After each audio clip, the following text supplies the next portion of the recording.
What if a young shepherd girl from a small French village over 150 years ago foresaw events that eerily mirror the chaos and crises gripping our world today? Sister Bernadette Soubirous, a humble and uneducated girl, claimed to receive divine visions that not only transformed her life, but also left a legacy of warnings and prophecies, some of which point directly to the year 20. What she predicted is not just unsettling. It challenges everything we believe about the future of humanity. Imagine rivers overflowing, skies ablaze, and a planet trembling under natural disasters unlike anything before.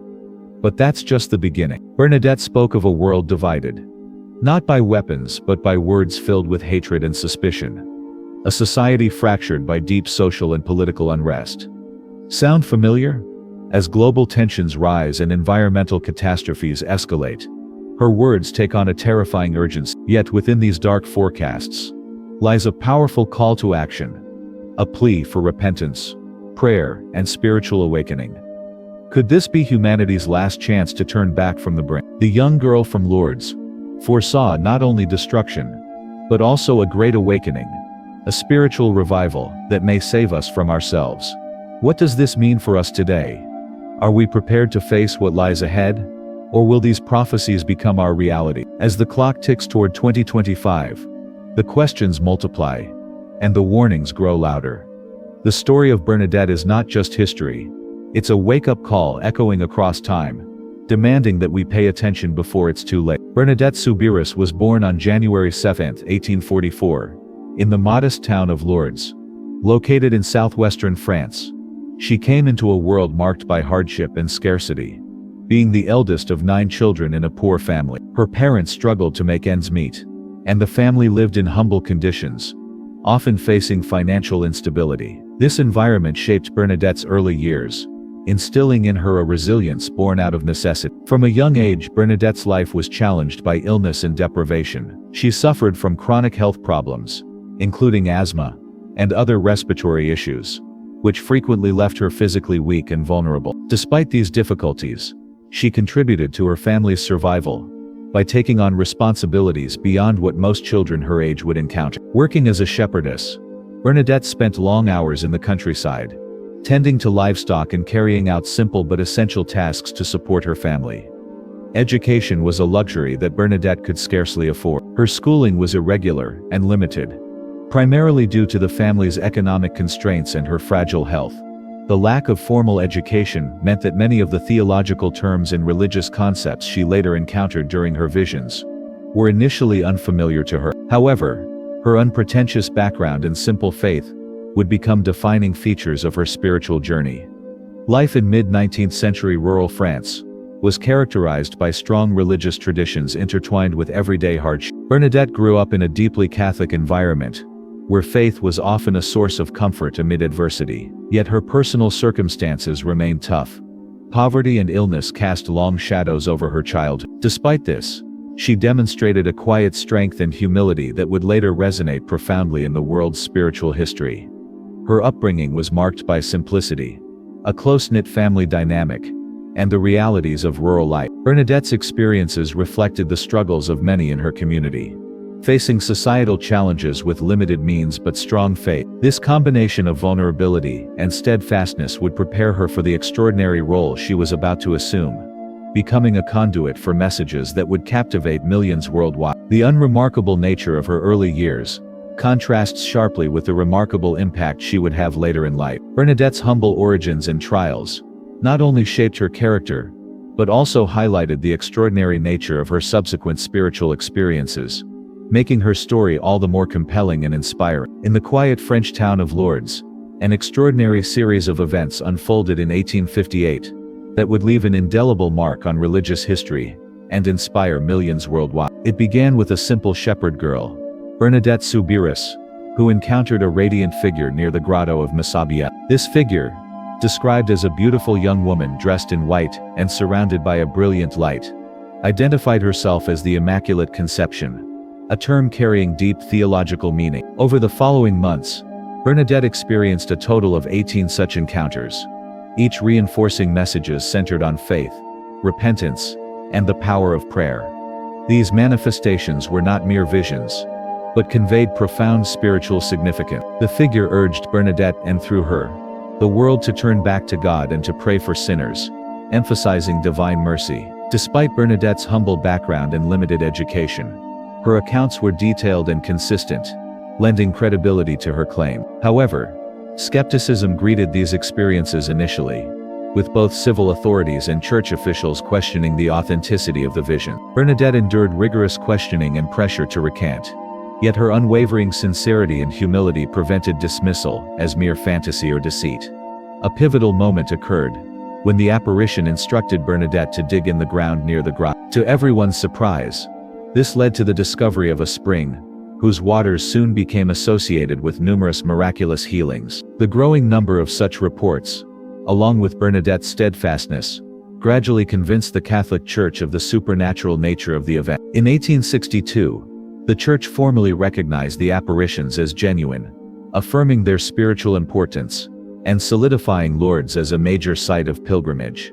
The impact extended beyond immediate religious circles, as Lourdes evolved into a beacon of hope and renewal. Pilgrims from around the globe traveled to drink from or bathe in the spring, seeking healing and spiritual solace. The message delivered by the apparition through Bernadette emphasized humility, faith, and compassion, values that resonated deeply across diverse communities. Through these extraordinary encounters, a simple shepherdess became a messenger of divine grace, transforming a secluded grotto into a symbol of miraculous intervention and enduring faith. The story continues to inspire spiritual reflection and devotion, reminding humanity of the profound potential for hope even amid hardship. When Bernadette Soubirous first reported her visions of a radiant young woman at the grotto in Lourdes, the response was far from immediate acceptance.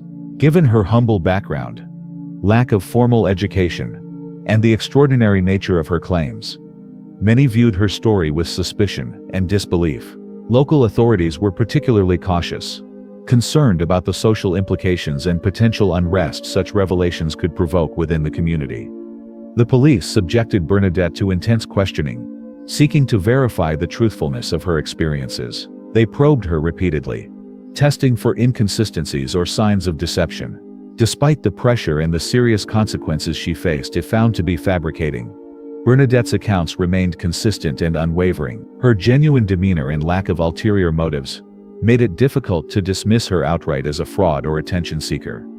At the same time, the Catholic Church adopted a measured and careful approach. Recognizing the importance of theological accuracy and avoiding hasty judgments, church leaders launched thorough investigations. They were wary of endorsing claims that could potentially undermine the Church's credibility if proven false. The term Immaculate Conception used by Bernadette to describe the figure was theologically sophisticated, and this detail both intrigued and puzzled church officials, given Bernadette's limited education. Over time, however, the growing number of visitors drawn by the reports of miraculous occurrences began to shift public opinion.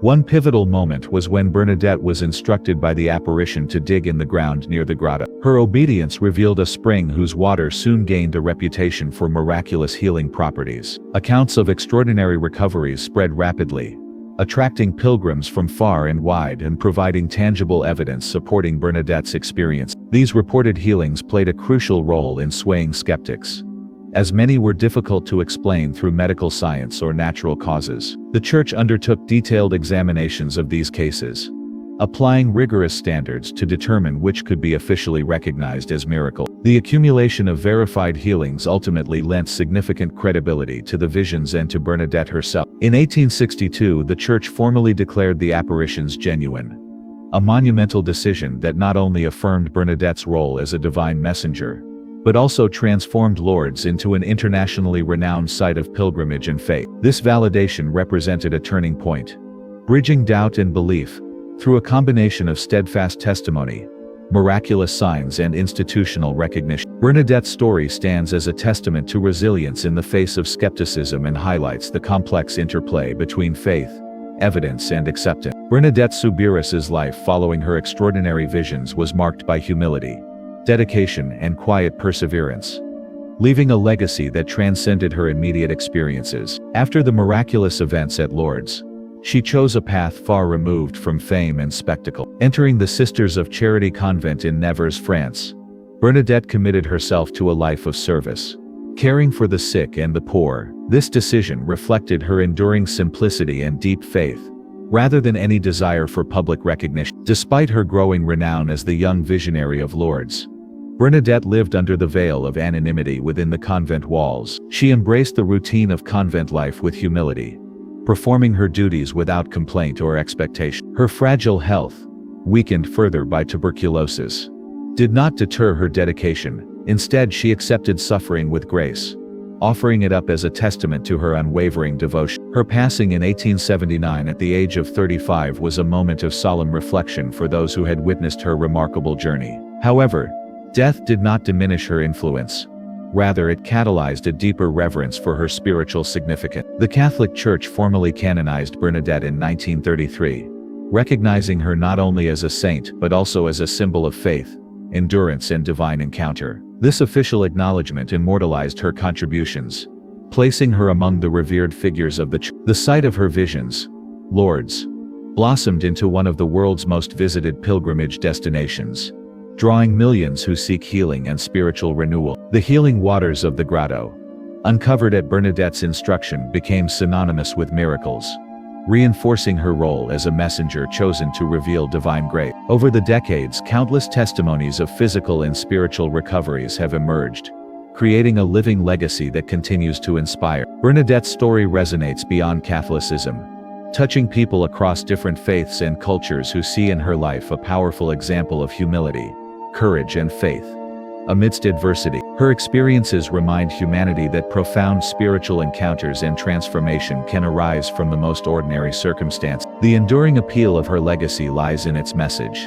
that faith is accessible to all, regardless of background or education, and that true holiness often manifests in simplicity and quiet suffering. Through her life after the visions, Bernadette exemplified the virtues she was called to share: humility, patience, and unwavering trust in divine providence. Her legacy is a testament to how one individual's faith and obedience can ripple through history, offering hope and encouragement to generations long after her earthly journey ended. The spring uncovered by Bernadette Soubirous at the Grotto of Massabielle in Lourdes quickly became a source of profound spiritual significance and physical healing. What began as a simple act of digging into the earth revealed waters that were soon associated with numerous extraordinary recoveries, captivating the attention of people far beyond the small French village. These waters sparked hope in those suffering from ailments thought to be incurable, drawing pilgrims from across the globe in search of relief and restoration. The reports of healing soon multiplied, with individuals describing sudden and complete recoveries from paralysis, blindness, and chronic diseases after immersing themselves in or drinking from the spring. These incidents were not isolated. Rather, they formed a growing body of testimonies that challenged contemporary medical understanding. One of the earliest documented miracles involved a woman named Catherine Lepine, who regained full use of her paralyzed hand shortly after bathing in the spring, setting a precedent for the countless others who followed. Recognizing the extraordinary nature of these events, the Catholic Church undertook rigorous investigations to assess their authenticity. Over the years, hundreds of claims have been examined with medical scrutiny, and around 70 have been officially recognized as miraculous healings cases that defy explanation by conventional science. This official validation has cemented the water's reputation as a conduit of divine intervention, reinforcing Bernadette's role as a chosen messenger of faith. Beyond physical cures, the site has become a beacon of spiritual renewal. Pilgrims visit not only for bodily healing but also for solace, hope, and a profound sense of connection with the sacred. The journey to Lourdes often represents a personal pilgrimage toward faith restoration and inner transformation. For many, the waters symbolize cleansing, both of the body and the soul, and a renewed commitment to spiritual growth. The enduring legacy of these miraculous waters has turned Lourdes into one of the most significant pilgrimage destinations worldwide. Its fame transcends religious boundaries, attracting visitors from diverse backgrounds united in their search for healing and peace. The spring serves as a living testament to the power of faith, humility, and the mysterious ways in which hope can manifest even in the face of suffering. Ultimately, the waters uncovered by Bernadette embody more than miracles of physical restoration. They reflect the timeless human yearning for wholeness and divine grace. They stand as a powerful reminder that healing can take many forms, inspiring millions to believe in the possibility of transformation against all odds. Sister Bernadette Soubirous's visions extend beyond the miraculous events at Lourdes, containing subtle yet profound insights that many interpret as warnings about a turbulent future. Among these revelations, the year 2025 stands out as a pivotal moment marked by both immense challenges and the possibility of renewal. Though she never explicitly named the year, scholars and believers have pieced together clues from her messages and life that suggest significant transformations are set to unfold around this time. Central to these predictions is the theme of environmental upheaval. Bernadette spoke of rivers overflowing their banks, skies burning with fire, and the earth itself enduring great suffering. These vivid images resonate strikingly with the current global climate crisis, where wildfires rage uncontrollably, floods devastate communities, and ecosystems face irreversible damage. While these events have been scientifically anticipated due to human impact,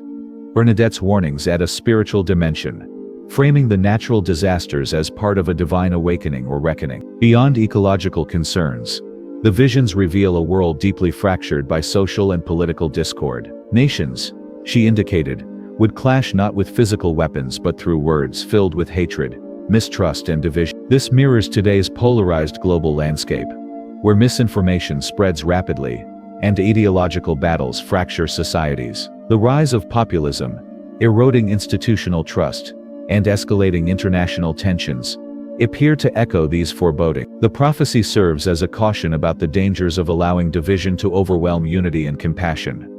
Yet alongside the dire warnings, there is a message of hope and transformation. Bernadette foresaw a spiritual revival emerging amidst the chaos, a resurgence of faith and prayer, uniting people in unprecedented numbers. This awakening offers the chance to overcome despair, foster reconciliation, and rebuild connections with the divine and one another. She spoke of a chosen child, a symbolic figure representing hope and guidance during these trying times, potentially signaling the rise of a transformative leader, inspiring positive change. Her predictions emphasize that despite the coming trials, humanity's response holds the key to its fate. The crises confronting the world are not solely acts of fate, but invitations to embrace repentance, compassion and renewal. This dual nature, warning and promise, makes Bernadette's foresight profoundly relevant, urging reflection on how collective actions today shape the unfolding future. In this light, the messages attributed to her invite individuals and societies alike to confront current challenges with courage and faith,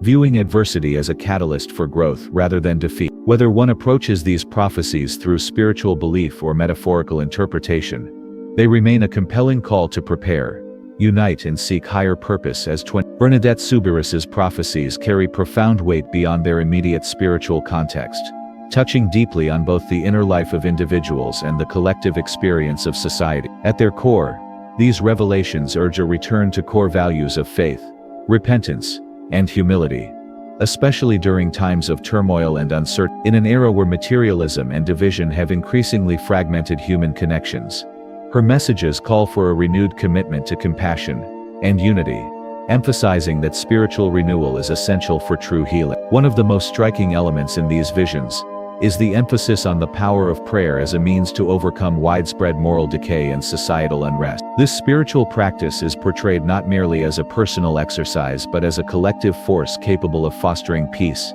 and reconciliation. The idea suggests that individual transformation can ripple outward, influencing communities and even nations, offering a pathway away from hatred and conflict toward mutual understanding and respect. The prophecies also serve as a mirror reflecting the social tensions that have escalated in recent years. The imagery of nations clashing through harsh words rather than open warfare captures the dangerous polarization seen across political and cultural landscapes worldwide. This depiction highlights the urgent need to address not just political disputes, but also the underlying divisions in hearts and minds that fuel mistrust and hostility. The call to overcome such fractures through dialogue and empathy resonates strongly, proposing that social cohesion depends on a willingness to listen and to forgive. Moreover, the visions hint at the rise of a transformative figure, someone emerging unexpectedly to inspire hope and guide humanity through its darkest moments. This symbolizes the potential for leadership rooted in spiritual wisdom and ethical clarity, suggesting that renewal is possible even in the face of overwhelming challenges. Such a leader would embody the virtues Bernadette advocated: humility, faithfulness, and serve. Ultimately, these messages underscore a timeless truth. Material progress and technological advancement cannot replace the need for spiritual depth and ethical responsibility. The crises foreseen serve as warnings but also invitations, opportunities to embrace a more compassionate way of living that honors both the individual soul and the common good. By turning inward and reconnecting with higher principles, humanity may find the resilience to navigate present difficulties and emerge stronger, united by shared values and a renewed sense of purpose. The warnings and visions attributed to Sister Bernadette Soubirous have gained renewed attention in recent years, largely due to their striking parallels with today's global challenges.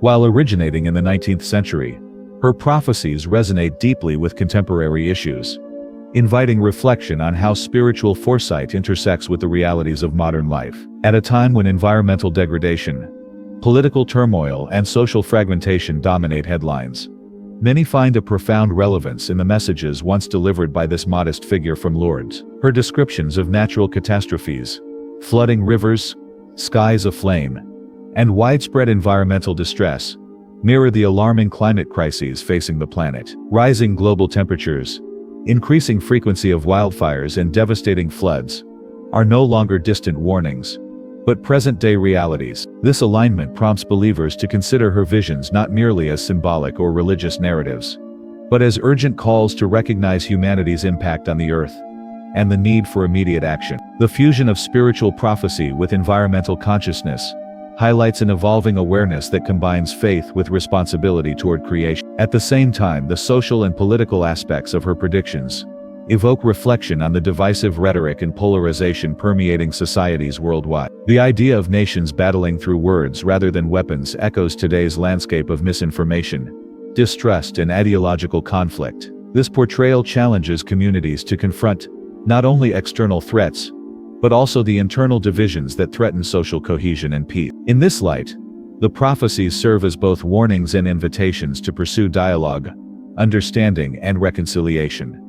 The resurgence of spiritual seeking observed globally in recent years aligns closely with the vision of a widespread awakening. Many individuals are turning toward faith, meditation, and prayer amid uncertainty and upheaval, seeking meaning and comfort beyond material existence. This spiritual renaissance, often occurring outside traditional religious institutions, reflects the dynamic nature of belief in the modern era and offers hope that faith can play a crucial role in healing fractured society. Skeptics and scientists, however, approach these prophecies with caution, often attributing their relevance to coincidence or symbolic interpretation rather than divine revelation. From their perspective, many of the predicted events align with known patterns of human behavior and natural cycles, grounded in scientific understanding rather than supernatural foresight. This critical view encourages ongoing dialogue between faith and reason, fostering a nuanced appreciation of how ancient messages can be interpreted in light of contemporary knowledge. Ultimately, the enduring interest in these visions underscores a universal human quest for guidance amid uncertainty, whether embraced as sacred truth or examined as historical phenomenon. The messages inspire reflection on humanity's choices and the possibility of transformation. They challenge individuals and societies alike to consider how to respond wisely to the complex challenges of our time, balancing hope with vigilance and faith with action. The story of Sister Bernadette Soubirous is far more than a historical account of a young girl's visions. It is a timeless narrative that continues to resonate profoundly in today's world. Her predictions, once dismissed or regarded as mere religious folklore, now carry an urgent weight as we witness environmental disasters, political unrest, and social fragmentation intensify globally. The convergence of these crises with the themes present in her messages cannot be ignored, inviting each of us to pause and reflect on the deeper implications for humanity's future. Bernadette's life exemplified humility, faith, and resilience, qualities that remain essential as we face uncertain times. Despite limited education and immense personal hardship, she became a vessel for messages that challenge humanity to turn back to values of compassion, prayer, and spiritual renewal. The miraculous spring at Lourdes, still drawing millions seeking healing, stands as a symbol not only of physical restoration, but also of hope and divine grace. Her warnings about natural disasters and societal divisions are strikingly relevant as climate change accelerates and polarization widens. Yet embedded within these cautions is a powerful message of hope an invitation to embrace transformation through faith and collective responsibility. The prophecy of a great awakening encourages a spiritual revival that transcends religious boundaries, uniting people in a shared purpose to heal both the planet and fractured community. Skeptics may debate the origins and validity of these predictions, but their impact on millions worldwide is undeniable. They provoke critical questions about humanity's path forward and the choices we must make to avert catastrophe and foster renewal. Whether interpreted as divine prophecy or symbolic foresight, the call to action remains clear: a collective effort toward compassion, unity, and stewardship. As we approach the pivotal year highlighted by Bernadette's visions, the need for awareness and preparedness grows. The challenges ahead may be formidable, but so too is the potential for resilience and positive change. This story reminds us that even in the darkest moments, faith and hope can light the way, if only we listen and respond.